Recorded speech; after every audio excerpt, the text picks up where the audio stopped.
വന്യമൃഗങ്ങളുടെ ഭീഷണിയിൽ കഴിയുന്ന മലപ്പുറം അമരമ്പലം പാട്ടംകരിമ്പയിൽ മന്ത്രിയുടെ ഇടപെടൽ. ഉടൻ ഫെൻസിംഗ് സ്ഥാപിച്ച് ആശങ്ക ഒഴിവാക്കുമെന്ന് വനം മന്ത്രി എ.കെ. ശശീന്ദ്രൻ ഉറപ്പു നൽകി.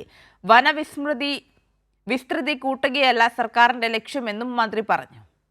അമരമ്പലം പാട്ടക്കരിമ്പയിൽ LDF തെരഞ്ഞെടുപ്പ് കമ്മിറ്റി ഓഫീസ് ഉദ്ഘാടനത്തിനെത്തിയപ്പോഴാണ് മന്ത്രിയോട് നാട്ടുകാർ പരാതി പറഞ്ഞത്.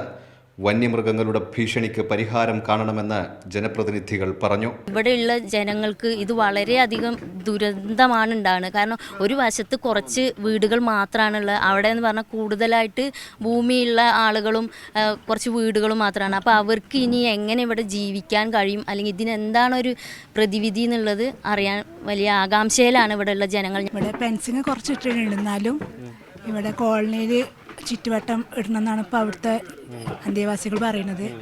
അതിനനുസരിച്ചിട്ട് അവിടെ 4 പേരും ഫെൻസിങ് നിർബന്ധമായും ചെയ്യണം. ഫെൻസിംഗ് സ്ഥാപിച്ച് സുരക്ഷ ഒരുക്കുമെന്ന് മന്ത്രി ഉറപ്പു നൽകി. വനവിസ്തൃതി കൂട്ടുകയല്ല, വനം സംരക്ഷിക്കുകയാണ് സർക്കാർ ചെയ്യുന്നതെന്നും അദ്ദേഹം പറഞ്ഞു. വനവിസ്തൃതി കൂട്ടുക എന്നത് ഇപ്പോഴുള്ള സ്ഥലം വരെ, എന്നാൽ വനത്തിനകത്തുള്ള സ്ഥലങ്ങളുണ്ടെങ്കിൽ അത് വനം തന്നെയാണല്ലോ, അത്രയേ ഉള്ളൂ. അതിനപ്പുറം ഇപ്പോൾ ഞങ്ങൾ അങ്ങനെ ഒരു ഉദ്ദേശം ഗവൺമെൻറ്റിനെ വിസ്തൃതി കൂട്ടാനും ഉദ്ദേശമില്ല, കുറക്കാനും ഉദ്ദേശമില്ല. അത് ജനങ്ങളെ തെറ്റിദ്ധരിപ്പിക്കാൻ വേണ്ടി നടത്തുന്ന ഒരു പ്രയോഗമാണ്. വനഭൂമി വിസ്തൃതി കൂട്ടാൻ പോവാണ്. ഗവൺമെൻറ്റിൻ്റെ നയം അതാണ്.